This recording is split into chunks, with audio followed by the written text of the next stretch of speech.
having a beautiful singing voice was such a big part of my identity from when I was tiny. I started singing when I was 3 and my parents were recording me.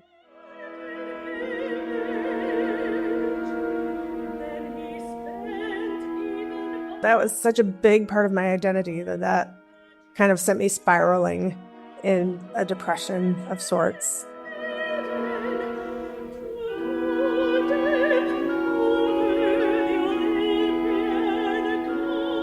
It took a good 6 months, maybe even a little bit longer, to get any type of singing sound out of my voice and to have my voice not sound scratchy when I was speaking.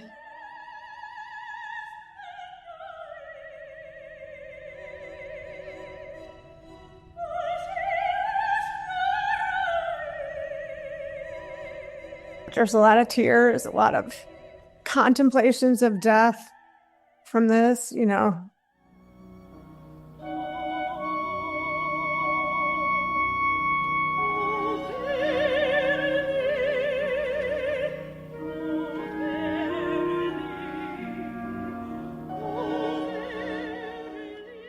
The first time that I wasn't feeling right, I was still living on the island of Guam. And that would have been, and it was prior to COVID. So it would have been probably 2019. And I was at a volunteering event for the USO. Hey, Saber Nation, it's your girl Colleen from USO Spangdalam. We have a super exciting concert ticket giveaway for The Offspring. I had to tell the woman that I was working with that I needed to leave, which was very unusual for me, but I was just feeling very unwell, couldn't catch my breath, felt very weak. I think probably this was the onset of a big anemic episode, because then when I got home, I had what I like to call a crime scene period. But then, you know, I couldn't find a doctor that would take my insurance on the island, went back to the States to visit my husband. And that doctor said, oh, you know, it's probably just perimenopause. You know, you're at that age where this can start coming on. So I wouldn't take it too seriously. Then we moved to Germany. And one of the first times I was driving in Germany, I got in a car accident. And they took me to the emergency room. I was totally fine from the car accident, no issues. I walked away. But the ER doctor came and said, you know, we found something unusual in your abdominal area. So we'd like you to refer to our OB/GYN. Are you interested in doing that? And I said, sure. More crime scene periods. And I was like, that seemed to be getting worse. And, you know, hindsight, looking back, I was actually having a hemorrhage because, you know, I was going through multiple pads in 20 minutes, multiple tampons in 20 minutes, doubling up on tampons and going through them in 20 minutes or a half an hour. So, which would be described as hemorrhaging if it were any other type of issue, thing that you would need to go to the emergency room for. But because this one doctor had told me, oh, you know, you're perimenopausal, this just is par for the course. I was like, oh, I guess this is normal, even though it doesn't seem very normal.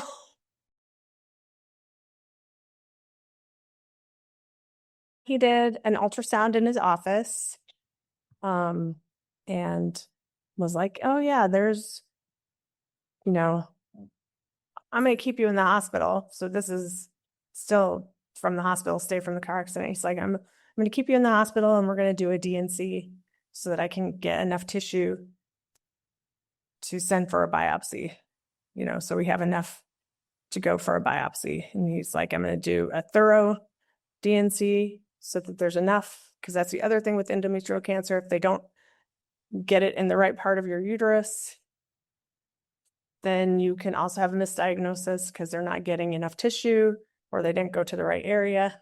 Luckily, he was an oncologist before he got his OB/GYN certification. So he knew a little something, I think, about what was going on. Well, nobody ever wants to hear the words cancer of any kind. But my OBGYN was really a positive person. He's like, listen, we're going to go in, we're going to schedule you for a full hysterectomy.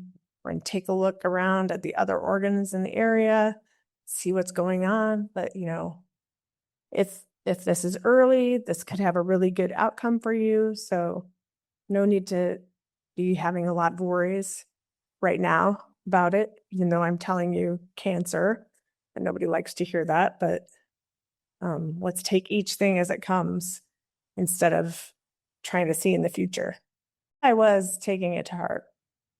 Generally, I felt okay. So, yeah, I wasn't hurting, didn't have a lot of pain. I did not know anything about endometrial cancer, actually. And so the education was from what my doctors were giving me here and going to reputable cancer sites. So not just using Dr. Google and picking the first article that came up, but, if it came from Cleveland Clinic or Mayo or MD Anderson, some of the leading cancer centers in the States, then I would read their articles and see what it said. So from there, I did radiation for 28 days. I did brachytherapy, which is an internal radiation in your vagina, 3 sessions of that. That's all standard. I didn't start chemo. So they did my hysterectomy in April of 22. I didn't start my chemo until like October. And so then my chemo finished up in around March of 23. At that point, they considered me no evidence of disease. So I had that 9 months from that until I had metastasis in my leg, because my leg broke while I was putting on my pants right before Christmas in 23. Ooh, that was a big emotional time. I mean, anytime that you hear of bone metastasis, it's not good news. This cancer was impossible to get out of the bone, practically, for one thing. So it's very hard to treat. And pretty much all you can do is slow it down. And yeah, there's a lot of tears, a lot of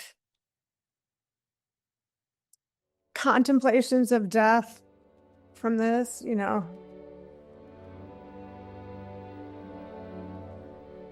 Eventually, as my disease was progressing, he was like, okay, it's time to move on. We have some other teaching hospitals in the area. So he moved me over to get most of my care through those hospitals and through my infusion clinic that I go to now. So he knew when it was time to release as well. I felt like he was watching out for me and trying to offer me the best choices that were available. The breaking the leg, I wasn't under his care. When I broke my leg, I was under the care of the orthopedists at the same hospital that he was at, although he asked that when I do come to that hospital that I stay on his ward. So, because he knows my whole history and, whatever I'm being seen there for, he can keep an eye out for me. But I think breaking the leg was pretty traumatic. I'm also kind of a get up and go type of person, so I didn't want to be limited in what I could do. So, I was fighting with everything to get back to driving, get back to being more independent, which I did all of that. I really liked my care team in the bigger facilities, like my radiological oncologist. And I actually ended up having to see a pulmonologist because they discovered while I was healing from the femur break that I also had metastasis in my lung as well. It was freaky. You can see the damage on my vocal cords. They were extremely, extremely swollen from having tubes stuck down so many times with the surgery for my leg, the failed bronchoscopy, successful bronchoscopy, and then the surgery. And they were, especially the pulmonologist at the bigger hospital, was really trying to take care of it. But he's like, really, the damage was done before I even got a chance to get my to get my tubes down your throat. So, and that took about a good 6 months, maybe even a little bit longer to get any type of singing sound out of my voice and to have my voice not sound scratchy when I was speaking. And having a beautiful singing voice was such a big part of my identity from when I was tiny. I started singing when I was 3 and my parents were recording me, and when we had the episode with the coughing up blood and my leg breaking, they were like, well, let's try something other than chemo. So I was on immunotherapy for probably about 6 months. And that was miserable pretty much because I was eating that soft food diet, kind of the same diet as when I was having the radiation therapy in my abdomen. But I would get sores in my mouth and I couldn't eat anything. And I went from being like 98 kilos down to 57. So about 200 pounds down to 126 pounds. Then that stopped working because I had another episode.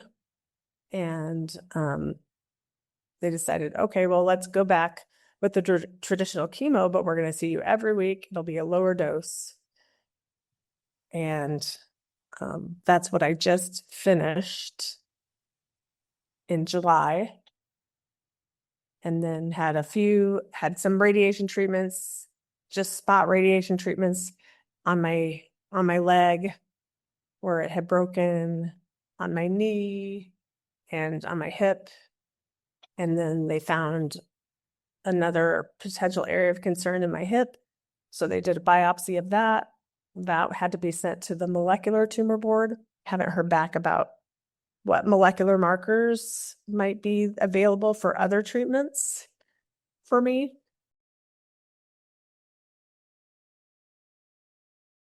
They haven't referred to clinical trials.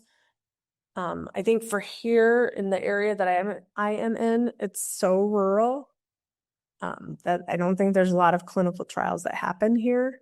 And they have used the term palliative care, which freaked me out the first time. So everything, because I have metastasis in my bone, they're considering everything that they're doing, but I've been on palliative care for a year and a half. They consider it like an extra level of care and they might need some help doing things. My infusion doctor said, we have these teams of doctors and nurses that will come into your house and help you. So we would call that home health care, except for you're getting a doctor and a nurse coming in. So he set me up with them. He's like, the great thing about them is they can help you manage your pain a lot better than I can. Unknowns are hard. I like to be in control. So but this whole disease, sometimes you just have to release it and keep pressing, like with the pain thing, keep telling your doctors over and over again, staying connected with my friends, staying involved in the community. Independence is really important for me. So continuing to be able to get myself around if I want to go for a drive, although I'm doing that less and less because it's my right leg is the one that has the cancer. So it's not great for driving sometimes, but taking it and staying home and being okay staying home if I just need to stay home. The thing that came to my mind is you are not your cancer, although that has kind of my identity. It's a new identity that I have besides being a singer, a wife, a singing teacher, is now raising awareness. But if you are not the type of person that wants to raise awareness about your cancer, then that's what I would say. You are not your cancer. You can do with it what you want to do with it. I also think it's really easy to just kind of go inward. Try to find your compatriots either through some of the groups on Facebook. There's a lot of really great groups on Facebook for a lot of different types of cancer. It's interesting how some friends react. Some will become more distant. Then you have more of those like ride or die friends that will set up your meal trains and sign up geniuses for you. Really a big thing for me has been a chance to reflect on it. Whatever you believe in, hang on to it. If it's a religious belief, if it's a way to lead your life, hang on to those things. Keep looking up whatever your diagnosis is.